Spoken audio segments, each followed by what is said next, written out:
Shalom, sahabat CS dimanapun Anda berada, saya sangat bersuka cita bisa menjumpai Anda untuk menyampaikan kebenaran firman Tuhan. Kebenaran firman Tuhan kali ini berjudul eatable. Eatable artinya dapat dikonsumsi, dapat dimakan. Yeremia pasal 15 ayat 16. 16 Yeremia. Apabila aku bertemu dengan perkataan-perkataanmu, maka aku menikmatinya. Firmanmu itu menjadi kegirangan bagiku dan menjadi kesukaan hatiku. Sebab namamu telah diserukan atasku, ya Tuhan, Allah semesta alam. Ini perkataan Nabi Yeremia dengan jelas mengatakan, apabila aku bertemu dengan perkataan-perkataanmu, maksudnya firman Tuhan, maka aku menikmatinya. Firmanmu itu menjadi kegirangan bagiku. Saya berharap perkataan Nabi Yeremia ini juga menjadi komitmen atau menjadi kegirangan atau keinginan kita. Terjemahan versi mudah dibaca untuk ayat yang sama mengatakan begini, perkataanmu datang kepadaku, dan aku memakannya. Itu membuat aku sangat bahagia. Aku gembira disebut menurut namamu, Tuhan yang Maha Kuasa. Jadi di sini dengan jelas, ya, perkataanmu datang kepadaku dan aku memakannya. Jadi ketika firman Tuhan itu datang kepadanya, Yeremia menggunakan gaya bahasa metafora, memakannya. Seperti dia memakan makanan atau memakan sesuatu untuk dinikmati. Dan dikatakan itu membuat aku sangat bahagia. Jadi bukan hanya bahagia, tapi sangat bahagia. Setiap kita punya makanan favorit. Ya, saya percaya, makanan favorit. Yang membuat kita senang kalau kita memakannya. Membuat kita bergairah untuk menikmati makanan itu. Tetapi ada juga makanan yang kita tidak suka. Yang kalau disodorkan ke kita menolaknya. Ya. Saya juga punya makanan yang saya tidak suka. Karena baunya itu, saudara ya. Saya memakan apa aja sebenarnya. Tetapi kalau ada makanan yang satu itu yang saya nggak suka, membuat selera saya hilang, saudara, karena baunya yang tidak sedap.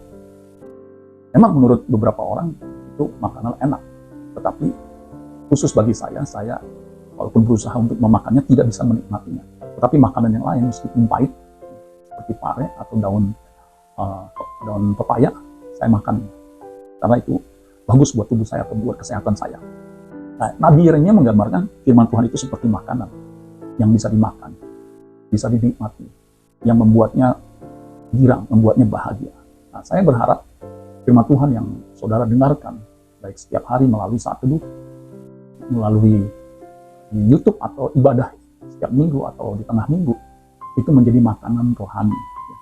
Ada yang mengatakan terjemahan firman Allah yang hidup, firman Tuhan itu adalah makanan bagi jiwa. Ini dia lebih langsung menafsirkan. Dikatakan begini, Yeremia 15 ayat 16, firman Allah yang hidup mengatakan, firman-Mu lah yang menghidupi hamba dan merupakan makanan bagi jiwa hamba yang lapar. Jadi ternyata firman Tuhan itu menurut sang Nabi itu makanan bagi jiwa yang lapar. Dan itu membuatnya hidup.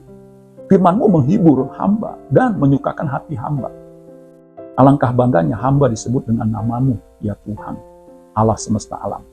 Jadi di sini jelas firman Tuhan itu ya adalah makanan buat jiwa.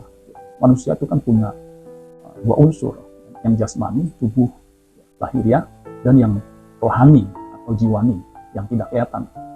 Nah, itu butuh makanan, saudara sekalian. Ada satu terjemahan bahasa Inggris itu menyebutkan bukannya makanan tapi minuman. Nah, ini sangat menarik, saudara sekalian. Terjemahan Ted mengatakan begini, as your word came to me, I drank them in. Saya meminumnya, memasukkannya ke dalam. I drank them in. And they fill my heart with joy and happiness because I belong to you. Jadi menurut sang Nabi, firman Tuhan itu bukan hanya makanan, tapi minuman. Karena apa? Dia meminumnya, yang menyegarkan. Manusia tidak bisa hidup tanpa makanan atau tanpa minuman. Dalam jangka waktu tertentu, apabila dia tidak makan atau tidak minum, dia bisa meninggal, dia bisa mati secara fisik. Demikian juga secara jiwa. Kalau jiwa kita akan binasa, akan mati kalau kita tidak memberi makan jiwa kita dengan firman Tuhan.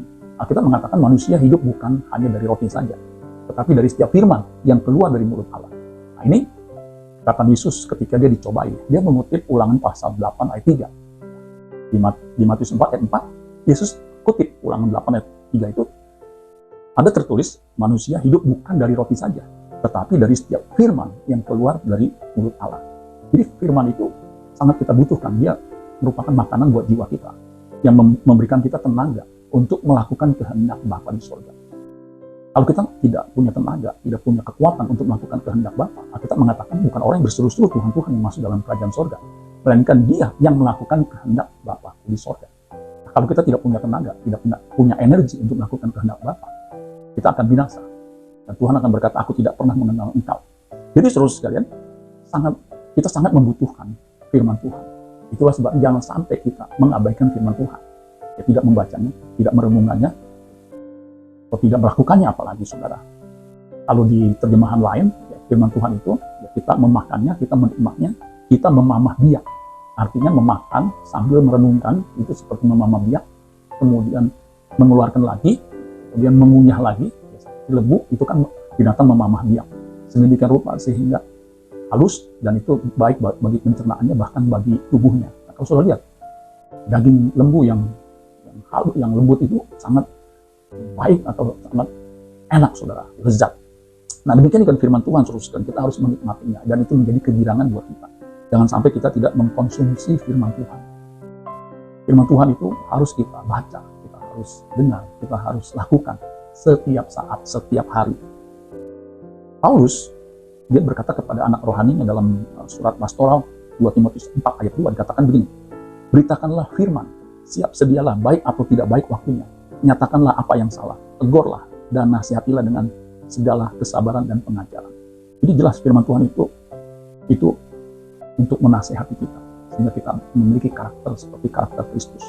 Saya mengamati saudara di gereja, jemaat yang mendengarkan firman Tuhan itu ada beberapa sikap. Ada yang langsung siap-siap untuk tidur saudara, dan betul-betul tidur di gereja. Ada yang mengabaikannya dengan bermain gadget. Ada yang melakukan aktivitas yang lain. Bahkan saya perhatikan ada jemaat yang ketika mendengarkan khotbah dia gunting kuku saudara sekalian. Nah, ini sangat tidak patut saudara sekalian, sangat disayangkan. Memang ada aja alasan kita tidak bisa menikmati firman Tuhan. Ada yang alasannya karena pengkhotbahnya ya, tidak menarik, karena tidak ada yang bisa dinikmati. Sebenarnya hamba Tuhan itu diperlengkapi ketika dia kuliah, dia sekolah, itu dilengkapi dengan homiletik, ilmu berkhotbah, dan hermeneutik, ilmu menafsirkan Alkitab atau firman Tuhan. Jadi bahkan dilatih, ada satu mata kuliah khusus untuk ilmu berkhotbah. Dan masing-masing orang berbeda dalam menyampaikan firman Tuhan. Tetapi apapun saudara, siapapun yang menyampaikan firman Tuhan, kita harus bisa menikmatinya. Orang dewasa itu orang yang bisa menikmati firman Tuhan, siapapun dia yang menyampaikannya. Ada sebuah ilustrasi, dan ini ilustrasi nyata saudara. Induk Raja Wali itu ketika anak Raja Wali itu masih kecil, itu sang induk itu langsung memasukkan makanan ke mulut dari si bayi atau anak Raja Wali. Jadi langsung dimasukkan mulut ke mulut. Ya. Tetapi ketika anak Raja Wali itu sudah besar, sang induk tidak melakukannya seperti itu lagi. Dia membiarkan Raja Wali remaja atau pemuda itu mencari makanannya sendiri, memilih makanannya sendiri. Demikian juga kita, orang Kristen dewasa, harusnya bisa menikmati firman Tuhan. Karena dia tahu bahwa firman Tuhan itu sangat dibutuhkan bagi jiwanya. Jiwanya akan merana, akan kelaparan, bahkan akan mati jika tidak makan firman Tuhan. Biar melalui firman Tuhan ini, saudara memiliki kesadaran bahwa saudara dan saya sangat membutuhkan firman Tuhan. Apalagi sekarang telah tersedia. Firman Tuhan saudara bisa dengarkan melalui YouTube, melalui berbagai media. Untuk apa? Untuk saudara nikmati. Nikmatilah firman Tuhan sepanjang atau selagi kita masih bisa. Pada saatnya ketika jiwa raga kita sudah rapuh, kita tidak lagi bisa menikmati firman Tuhan. Yang kita nanti adalah bertemu dengan Tuhan. Tetapi kalau kita sudah dibentuk oleh firman Tuhan, kita memiliki karakter ilahi. Ketika raga kita, tubuh kita tidak mampu lagi mendengarkan firman Tuhan, firman Tuhan yang kita sudah dengarkan itu menjadi bekal buat kita menghadap Tuhan. Amin buat firman Tuhan. Tuhan Yesus memberkati. Sola Gracia.